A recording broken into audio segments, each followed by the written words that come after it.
Good afternoon and welcome to another virtual author event at the Poison Pen. I'm John Charles and we're delighted to have with us today one of our favorite authors, New York Times best-selling and three-time Mary Higgins Clark finalist, Wendy Corsi Staub. Before we start our program, just one brief commercial message. We do have copies of Wendy's new book here at the store. We would love to have you order from us, either online or by phone, and I know Wendy would appreciate you ordering wherever you choose to shop at. Now, without further ado, please let me welcome into the store Wendy. Welcome, Wendy. Hi, John. Hi, everyone. It's nice to be back here, sort of. Not sort of nice, just sort of back. There you go. My first question for you is, who was Wendy before you became a New York Times best-selling author? What's your backstory? She was a little girl who was afraid of everything. She loved to read, but she loved scary things. But I think that the reason that I write suspense and mystery and about terrifying things is because it's a way of controlling those fears that I had when I was a little girl. Because I read everything. I was reading way above my reading level when I was a kid, and I think I kind of got in over my head sometimes. So those fears that I had. What about your path to publication? Your first book was published back in 1993, but how did you get into the life of a writer? What was that first book like? I went to New York after college to get into publishing because I wanted to learn about the industry. I wanted to learn behind the scenes, sort of what made people buy books, what made an editor choose a book.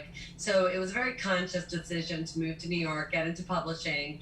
And from there, I started submitting under a pseudonym to my colleagues when I was an acquiring editor. And so when I sold my first book, it came out of a job interview I had done. I was applying for a young adult editor job. And when I didn't get the job, I asked the editor if I could submit my novel, and she ended up buying it. So that was my sort of circuitous route into the industry. Now, your new book is The Butcher's Daughter. It's the third in your Foundlings trilogy. Tell us a little bit about the book without revealing any spoilers, but just enough to tease readers. No spoilers, but this is about an investigative genealogist. Her name is Amelia Crenshaw. She was abandoned as a baby in a church, in a Harlem church in 1968. So she grows up to become somebody who helps other people find their biological roots, but she still hasn't found her own until now. So this book, we follow her through present day, well, sort of present day. It's 2017 for reasons that are intrinsic to the plot. But we follow her now, and then we follow her birth parents in the summer of 1967, and we sort of find out what led to her abandonment. I've been fascinated with foundlings, and that's why I chose to write about the subject matter. Well, genealogy is a little bit like detective work because you're looking into the past and you're piecing things together to create a story. What made you choose genealogy in this profession for your character? Was there something in particular? Oh yeah, I found out my mom passed away, and then my maternal grandmother passed away without my ever having known that my maternal great-grandfather was a foundling.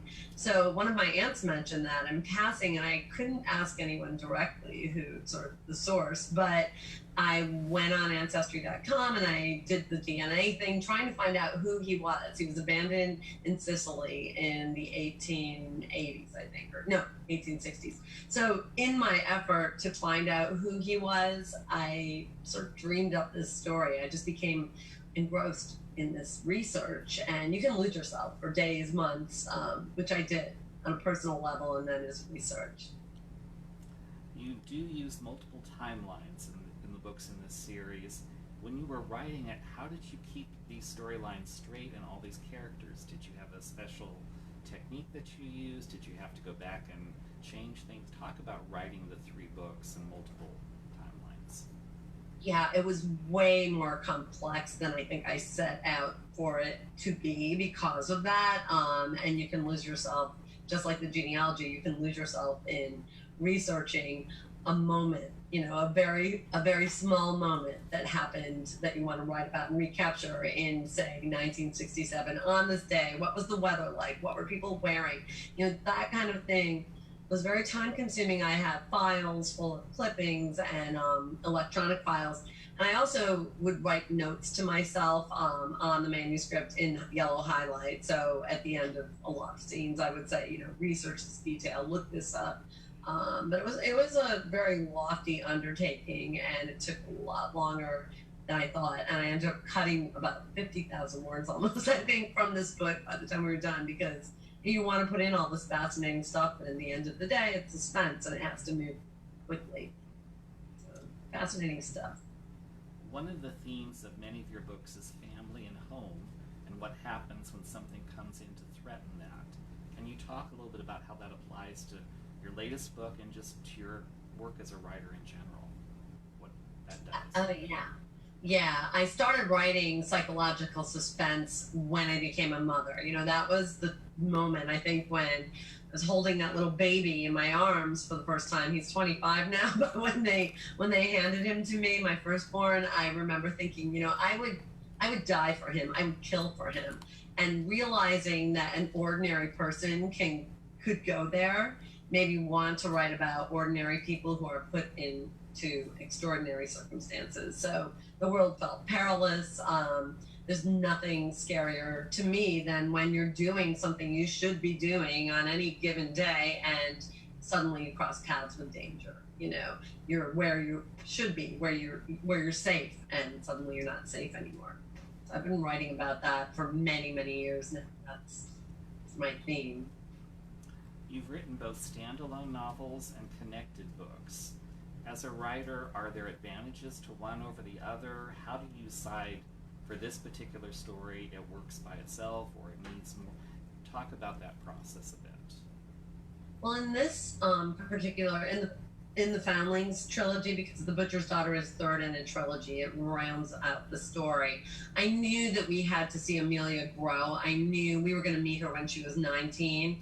And the person that she is at 19 is very flawed and also evolving, and had just discovered the truth about her past, that her parents that had raised her were not her birth parents. So I needed an arc for her that would encompass many years. I think we needed to sort of see her through this and get her to a place where she was ready to accept, whether or not she'd be able to find her roots. So this particular series needed to be a series.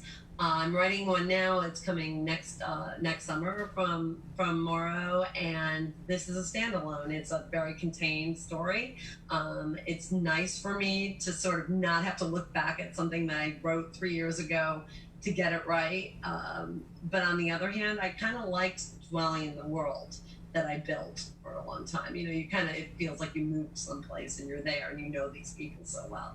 It's hard to say goodbye with a trilogy.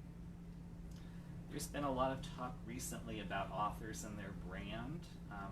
If you had to choose 3 words that best describe your own literary brand. Okay. Twisty. Love to have a twist. Domestic, because my characters are ordinary people. And I'll say multi-generational, because I usually go into the viewpoints of the kids and the parents and the grandparents. I like to explore different stages of life in my characters. I think that lends a lot to the plot. Having worked in publishing before you started writing and as an editor, did that impact you when you started writing yourself, in a good way, a bad way, or any way at all? Definitely in an efficient way. I think it made me efficient. I was able to, if something didn't work, I could take criticism and move on, and I could detach myself. It had become not as much a part of me, or maybe my art, as a product that I was trying to sell, because I was the person who was buying other people's projects. So in that way, I think that, because I am an emotional person and I'm not always the most secure person, I think it enabled me to approach this as a business. I needed to do that, and it's been so far so good after 25 years. I'm so young, I can imagine. No. Yes, you have many more years ahead of you. I'm only 30. You have written suspense novels that incorporate recent events like the 2001 tragedy into the storyline. A lot of authors are really struggling now with what to do about current events today and the pandemic and the virus. Have you had any thoughts about, is that going to affect you as a writer? Are you just going to wait and see? Talk about current events and how they impact a suspense writer. Oh yeah, that's the question of the hour, right? In fact, I wrote an article about that just popped out today. I feel like when the pandemic happened, I had just finished writing The Butcher's Daughter. It's set in a very specific time frame, so it's 2017. It's January 2017. That wasn't an issue there. It wouldn't have been. But the new book that I was writing suddenly felt askew because I couldn't tell if I should have these characters, approaching strangers, riding the subway, going to restaurants, all of the ordinary things and the moments that you use to generate conflict and plot were suddenly taken away in real life. And it's been tough.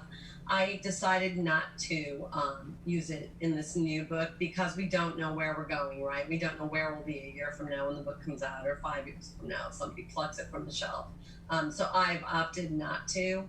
Also, my editor kind of said, I had approached her early on with a couple of ideas that could only take place during the pandemic and the lockdown and isolation. And she was like, I'm not ready to see that yet. I don't think anybody wants to read about it. So I think it needs to wait for me personally, but it's a very personal choice. I think the authors that I spoke to for this article are kind of in the same boat, weighing it, torn a little bit maybe reluctant because it's so hard to live it that writing it when that's your escape or reading about it is, maybe it's too soon. Let's talk a little bit about research, because people often don't realize that even when you're writing contemporary novels, there's research involved. What sources do you use as an author? And especially for The Butcher's Daughter, since it went back to the 1960s, did you have to refresh your own memory of that time period? What was it like writing about that era? Well, being only 30 years old, I really was not around for that. No, I'm kidding. The scenes that were set in the Bronx, which part of the book unfolds in the Bronx, my husband was born there. He certainly doesn't have a memory of it other than very sketchy broad strokes. But my father-in-law was a real resource for this. I had him come and tell me things, a few times, like tell me about the train, tell me about, we spent a day, my husband's cousin, family group text trying to find out what an egg cream cost, at a 5 and dime in 1967. Those kinds of things were really fun to research because they evoke conversation. But a lot of it came from old magazines. I would go to used bookstores or not bookstores, but antique. There was an antique store in my son's college town in Ithaca, and they would have stacks of old newspapers and magazines that nobody else wanted, a nickel each or something. So I have Life magazine from that time, and they smell musty, and you open them up and there are the ads and there are the articles and there are the news headlines, and you're in that world, that's, and of course the internet, you can Google anything, but I really liked seeing things that were not meant to be used as research, that were sort of everyday life. It was just really fascinating to me. Setting can play an important role in a book, even contemporary novels. For you, it seems like New York and New York State are very important. Can you talk a little bit about what role they play in your novels?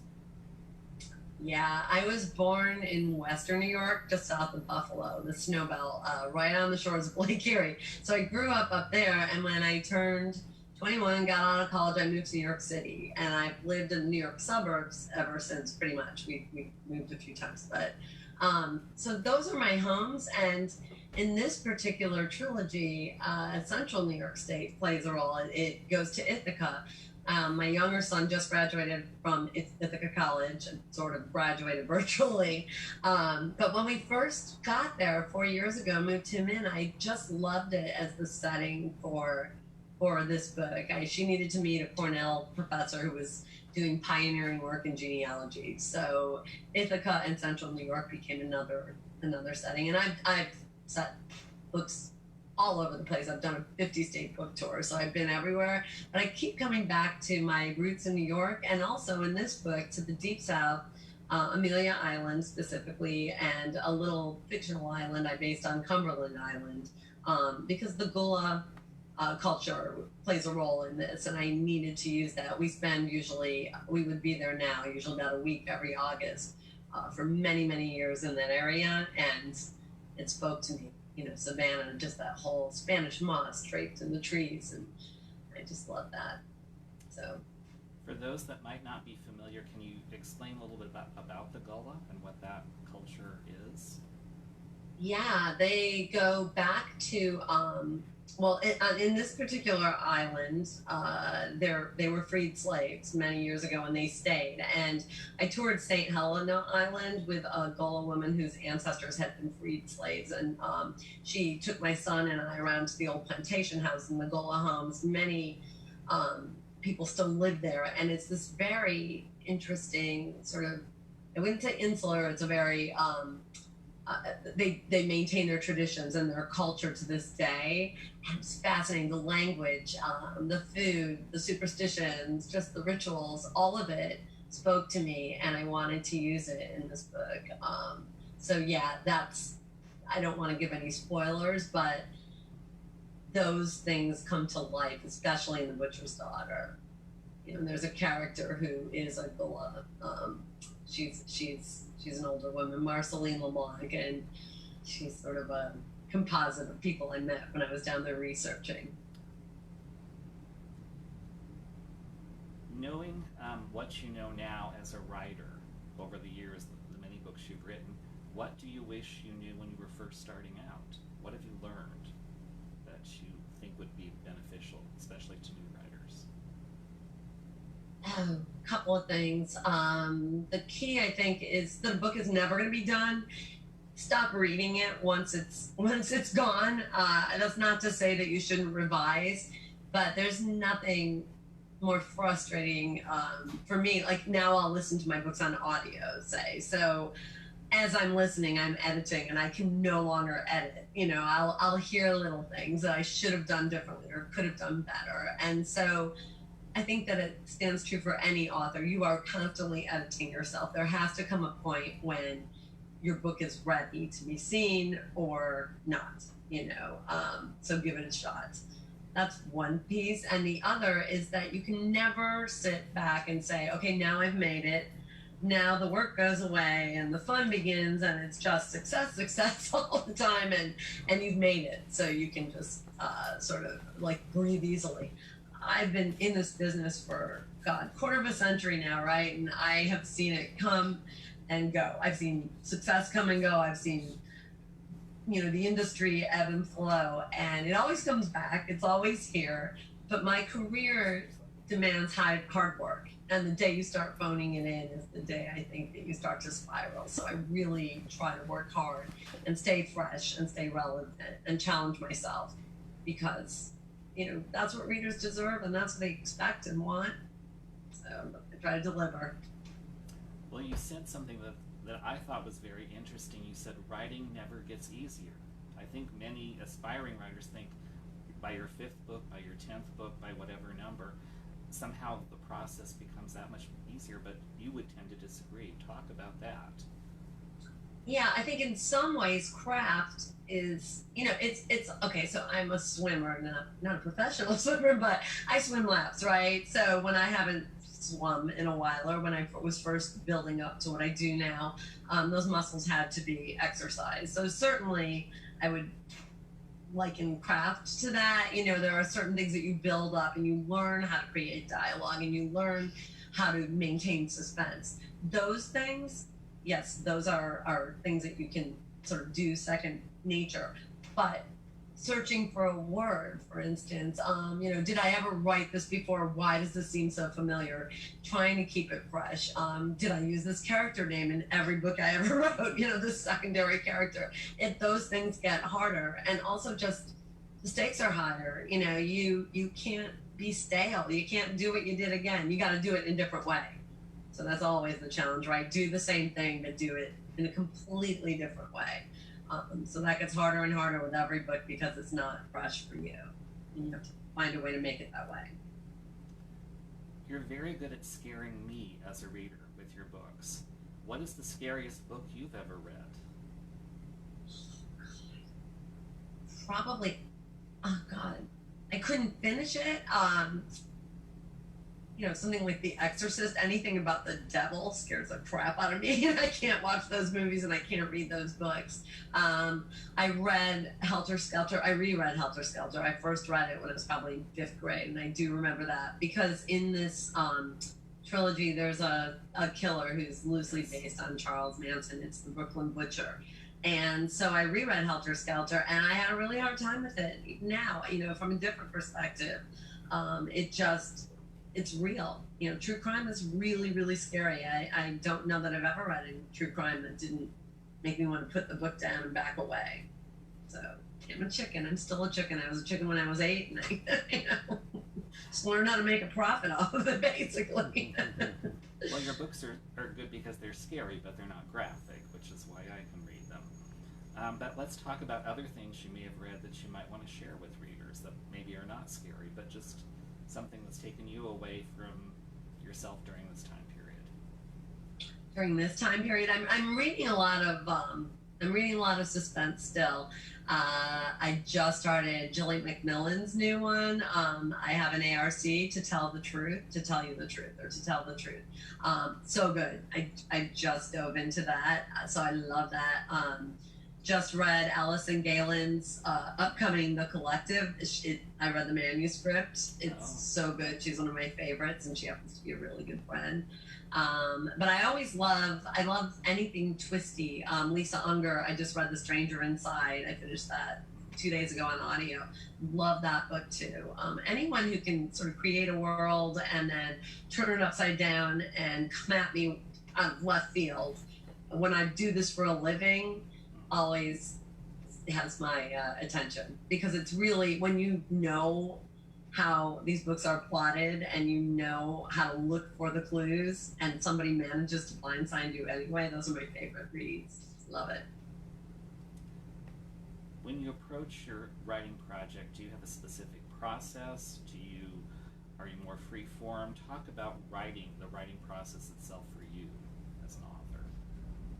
Yeah, definitely free form, I think. I have a general idea of where I'm going to go, but I will sit down and write the first chapter or two to let the characters take over and take shape. It's funny because I just sold this book to William Morrow a few weeks ago on a prologue and the first couple of chapters, and what they needed me to do was cut the prologue and the first chapter, so I could see why. I was exploring who these people were, but it was slowing down the opener. So now all of that is gone and I'm in it. But I needed to do that as an exercise, I guess. And I often do that. I'll cut the entire opening of a book, but it needs to be written anyway for me. And then I know where I'm going. I'm not a plotter. I'm a pantser. I don't work from a really strong outline. I have a general outline, but it's not page by page, scene by scene. I wish it was. It'd be easier to write. You've done a number of interviews over your career. What's the one question that no one's ever asked you that you wish someone would? Oh my God. Let me think. Sure, think. Will you retire? No one's ever asked me that. Will you ever stop writing? And no one's ever asked me that, but it's something I think about a lot now because, you know, friends are retiring and you look at the future at this age and you sort of think, you know, will I stop writing? And the answer is no, I don't think so. I think that I will be writing forever. I can't imagine ever sort of saying my work here is done and I am done writing now. I think it's a part of me. I've tried to take breaks here and there and I always find my way back in. As exhausted as I am when I finish a book, and I'll say to my husband, you know, oh God, I wish I had a year off. I don't think I'm going to retire. And thank you for asking that question. That's the question no one ever asked me about. The question no one ever asked. Well, it is an interesting question because some authors, like Laverell Spencer, and other authors decide, okay, I'm ready, and other authors just keep going. So I guess it really depends on the individual and their circumstances. So it's good to know readers can count on more books from you. You've mentioned a little bit about what's coming next. Can you tell us anything else, or is it too early? Yeah, no, this book, untitled right now, but it is probably coming, like I said, mid to later next year. From Morrow, it's set in the city. It is about a family that moves into a house that has a past. And then I also have sold 2 more books in my Lillydale traditional mystery series. So those are set in the upstate town populated by spiritualists. They're not paranormal, but my heroine is the lone skeptic in town. And there are cats. I guess it's pretty much a cozy. There are cats, there are kids, there are people talking to the dead and trying to solve murders by channeling the corpse, basically. So they're really fun. Those books, the first 3 are already out, and then these 2 more will be coming starting next year. And they were really fun. That is by reader demand, because my readers kept asking me to continue the series. I thought I wrapped it up, and so 2 or 3 years left of the last final one, I decided during the pandemic to give it a whirl. So, yep, more Lillydale. They were fascinating, and I'd never heard of Lillydale. For people that don't know about that, can you tell them just a little bit about what that place was? Yeah, it is, because it's a real place. It's up in Western New York, and it is entirely populated by spiritualists.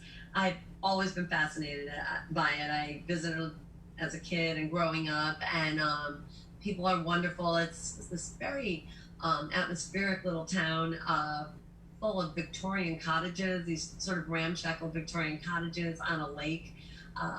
And my character comes across a stray cat based on my real life rescue who showed up on her doorstep. And she ends up there trying to return the cat to her owner and becomes caught up in this world. So it's kind of, stranger in a strange land, fish out of water, to use all of the tropes. But she doesn't believe, she's a widow. She doesn't believe that anyone can speak to people once they've passed. And it's all about that conflict. And also she uses sheer logic to solve mysteries. She's an amateur sleuth. And so it's fun to get back to Lillydale. I'm looking forward to it. I think we do have some questions from some of your fans, so we'll go ahead and bring those in. Yeah. Great. Oh, all right, Wendy. Actually, I have one just to kick us off. I know I was kind of surprised to hear you say that you're a pantser. Just because you've written a number of these kind of groupings of novels, trilogies, and when you approach that, how do you approach writing what you know is going to be say a trilogy? Obviously, you have to have each book resolve itself and be thrilling to read, but you also have an overarching story that you have to keep track of. How do you do that? Yeah, it's a really good question. And I mean that in the sense that looking back on 3 years of wrangling this particular trilogy, I am astounded that there aren't glaring holes and errors.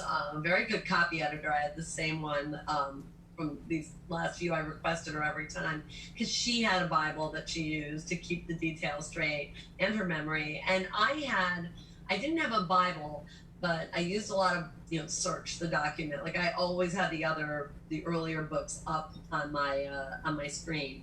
But yeah, I couldn't manage to plot them out in advance. I just couldn't do that. I knew where we were going, but I needed it to feel organic, I guess, to me, because the characters were growing over those books. And I would live in that world and keep so much of it in my head that I think I checked out of real life a lot while I was writing it. And I'd feel sorry for my husband, who would say things to me when I was in the kitchen. I'd be like, I'm in 1968 with Amelia. I cannot talk to you right now. Just trying to keep it all straight and trying to, I write when I'm writing. I write every single day, all day. I usually get up before 4:30, and I keep at it until about 8. So I am in it, to win it all encompassing kind of writer. So when you're in that world like that, you can keep things straight because you're living it and you're not doing much of anything else. Well, that leads us to our question here, which is Holly asks, have you struggled with writer's block during this strange time?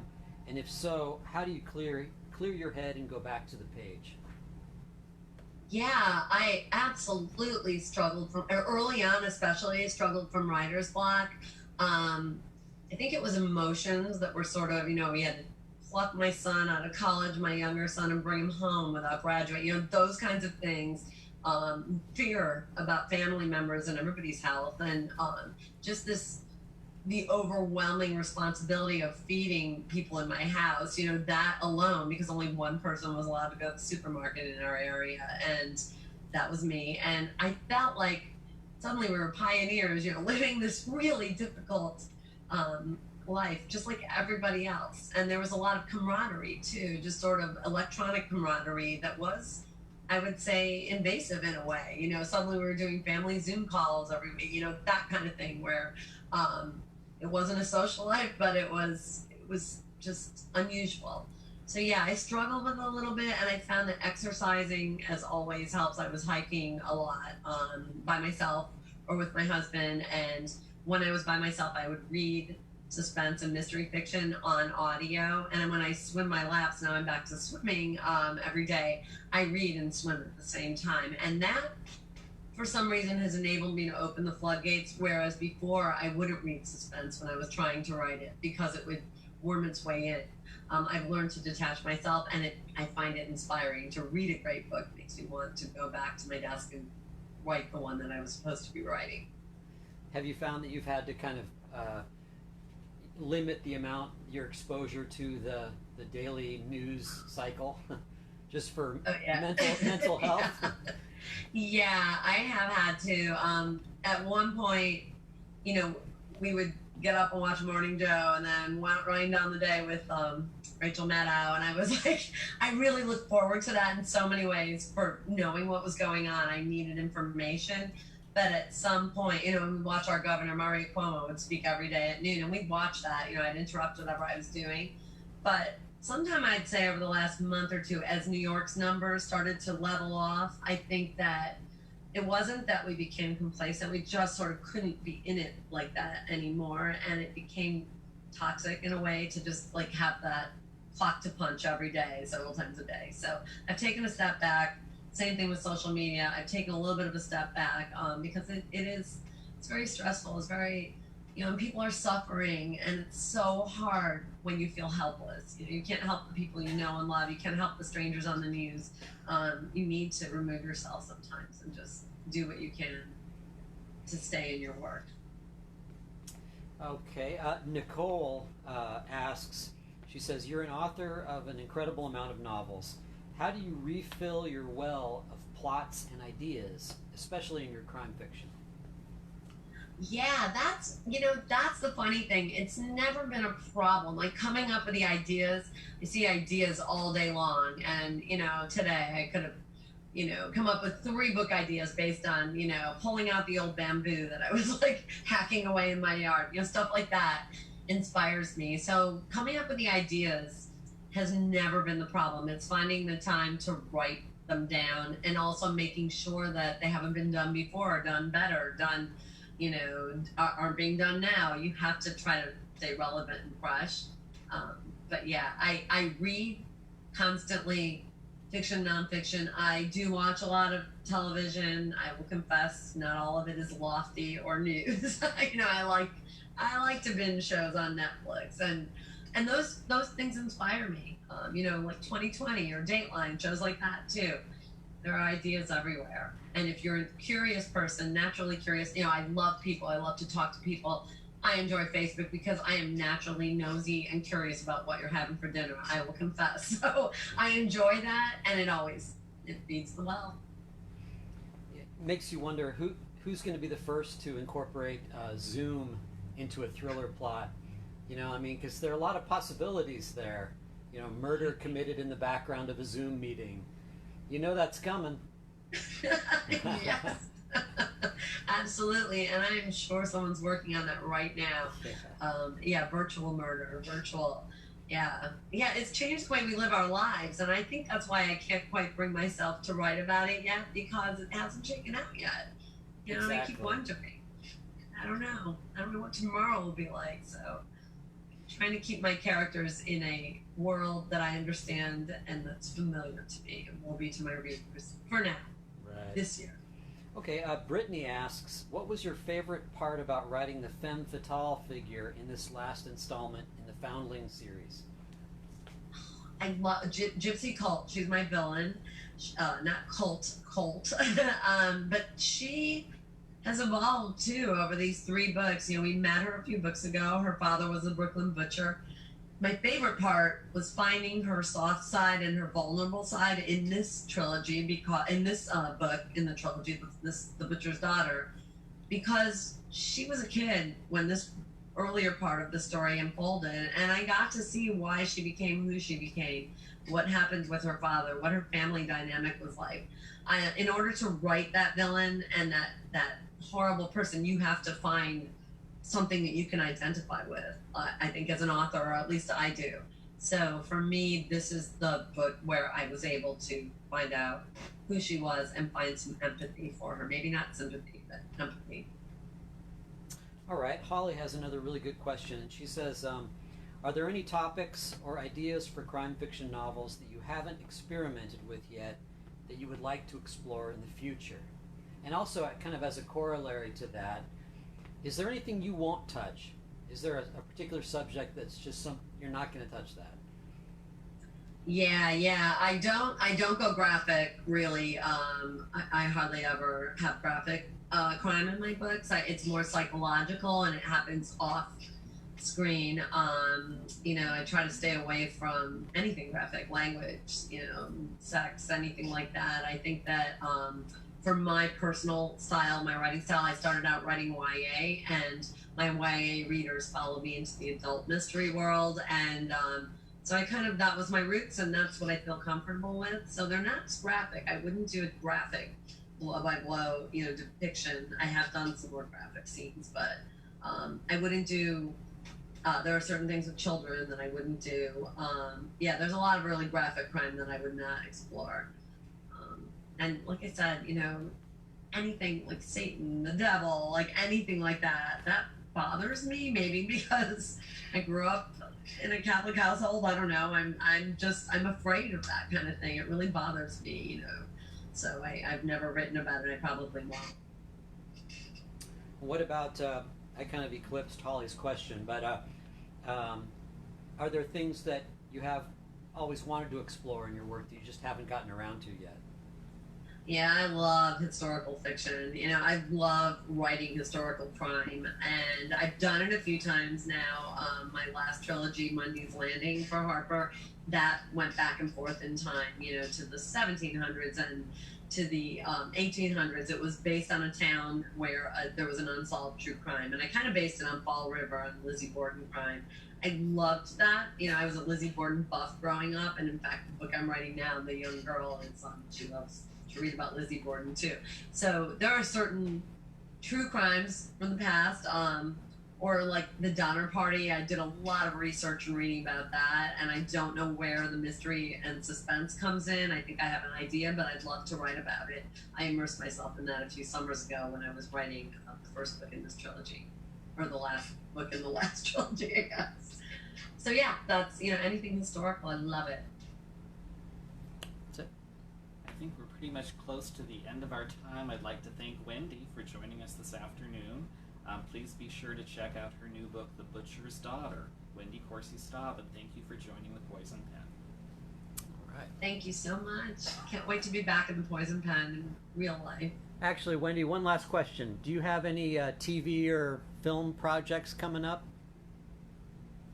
I have something I'm working on right now, but I cannot I cannot say anything until something specific happens, but stay tuned. Stay tuned for more. Maybe I'll come back and talk about that next time. That'd be great. Awesome. Thank you.